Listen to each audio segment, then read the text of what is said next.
पंचमी कौन सी तिथि? पंचमी। चाहे वो शुक्ल पक्ष की हो चाहे वो कृष्ण पक्ष की। शिव महापुराण की कथा कहती है आपको सुख अनुभव हो जाए। कार्य सिद्ध। जिंदगी में कभी संपदा कम नहीं हो सकती, संपदा बढ़ती चली जाती है। संपदा घट नहीं सकती, बढ़ेगी और घटेगी। कष्ट नहीं आ सकता, रोग बीमारी तकलीफ नहीं आ सकती। आपके लिए तो लाभदायक है, समझ लो ये कथा। शास्त्र कहता है कि जिसके घर में संपदा की कमी हो, पैसा आ ही नहीं रहा हो, सब दूर उलझ गया हो, बहुत टेंशन चल रहा हो, पंचमी तिथि के दिन गन्ने का रस जानते हो? ईख का रस, गन्ने का रस तुलसी जी के क्यारे में हाथ में लेकर 7 बार अपना नाम और गोत्र बोलकर छोड़ दो। जिंदगी में 3 साल में तो करोड़पति बनकर बैठ जाओगे, कभी लक्ष्मी की कमी नहीं आ सकती। तैयारी में बैठे रहोगे कि फिर पंचमी तिथि आए। 3 मंत्रों का स्मरण शिव महापुराण में कहा गया है। पहला ओम नमः शिवाय, दूसरा मार्कंडू जी के पुत्र मार्कंडेय, मार्कंड के पुत्र मार्कंडेय, मार्कंडेय जी की उम्र थी मात्र 12 वर्ष जीवित रहने की, पर पिताजी ने कह दिया था कि तू शंकर का भजन कर, तू शिव का स्मरण कर। अगर तूने शंकर का भजन करा तो ये पक्का है कि अकाल मृत्यु वो मरे जो काम करे चंडाल का, काल उसका क्या बिगाड़े जो भक्त हो महाकाल का। काल का हरण करने वाला एक ही हो सकता है, वो महाकाल हो सकता है, उसके सिवा कोई नहीं। मार्कंडेय जी से कहा तेरी उम्र 12 वर्ष की है, केवल 12 वर्ष।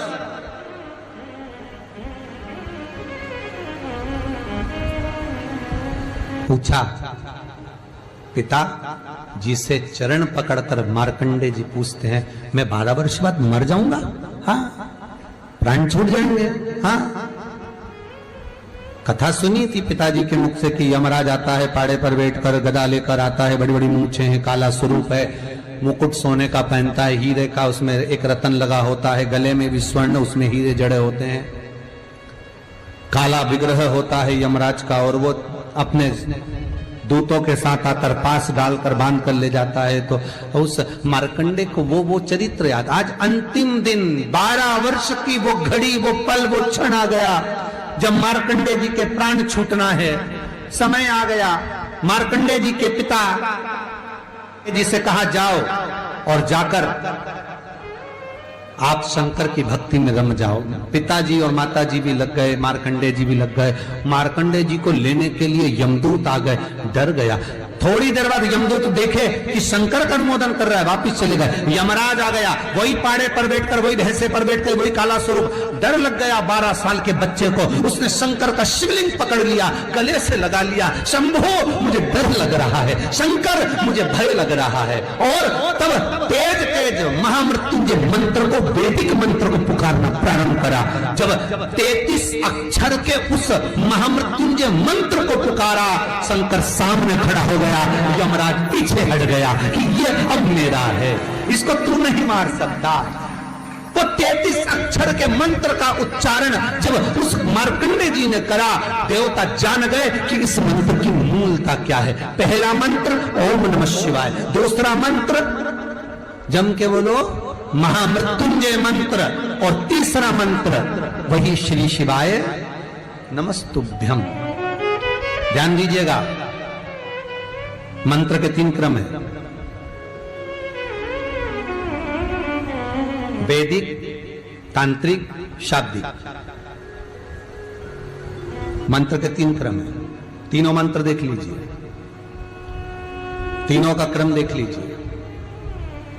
महामृत्युंजय मंत्र वैदिक मंत्र, इसको जब ब्राह्मण जपता है कुशा का आसन बिछाकर, मौन रहकर, घट की जिह्वा से जपता है। अगर याद नहीं रहता तो भी धीमा धीमा बोलता है, तेज नहीं। महामृत्युंजय का जाप अनुष्ठान, सामने कलश स्थापन कर कर प्रेम से 1100, 11,000, 1,25,00,000 अनुष्ठान किया जाता है।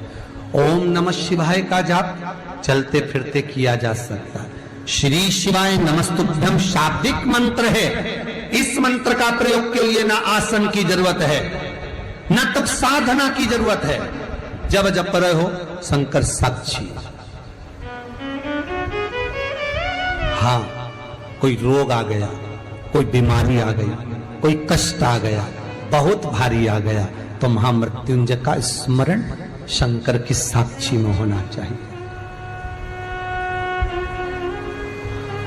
वो 33 अक्षर का महामृत्युंजय मंत्र, वैदिक मंत्र, शिव की साक्षी में।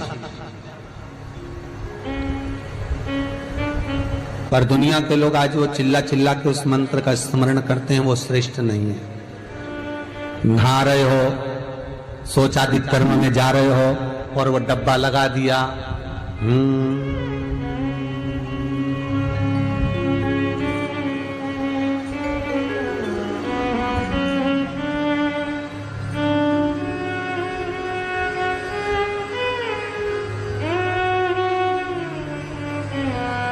अब मंत्र चल रहा है, आप मन से बोलिए, बोलना आवाज नहीं आना चाहिए।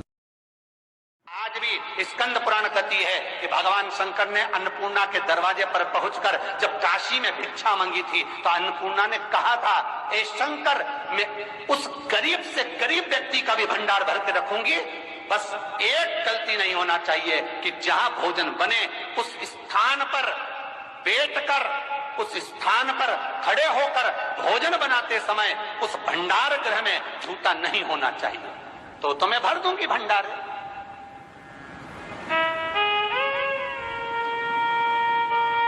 जिस प्लेटफॉर्म पर खड़े होकर माताएं भोजन बनाती ना, सब्जी बघारती, वहीं पे हाथ में लेके चख लेते।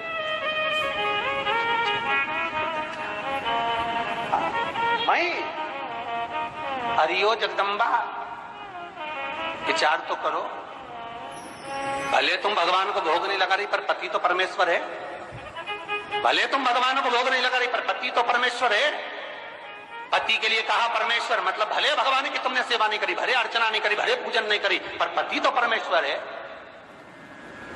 सब में तो वही समाया। घर में जो सास रहती है वो भी तो माँ है, जो पिता रहता है वो भी तो बद्रीनारायण है। महाराज फिर क्यों चक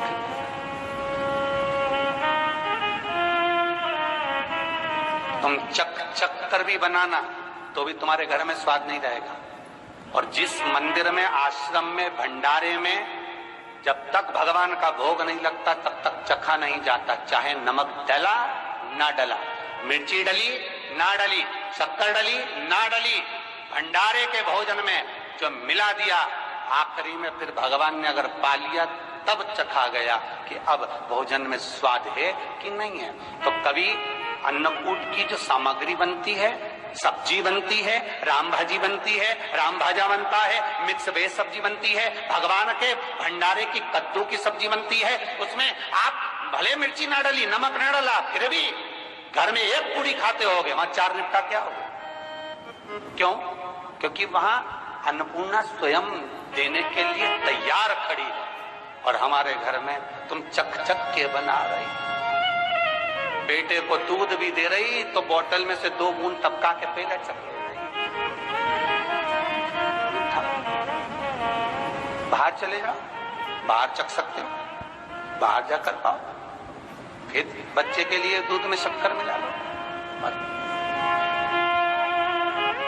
चाय बनाते हुए गैस के ऊपर चाय रखी है, मई उकल रही, मई से चाय की चन्नी से लेके फिर छक ली। कैसे आए रे अन्नपूर्णा, ये तो बताओ। लोग कहते हैं हमारे घर में सारा सुख है गुरुजी, पर शांति नहीं है। हमने शांति ना जाने चली गई क्योंकि किचन में किच भरा गई। शांति कहां से होगी?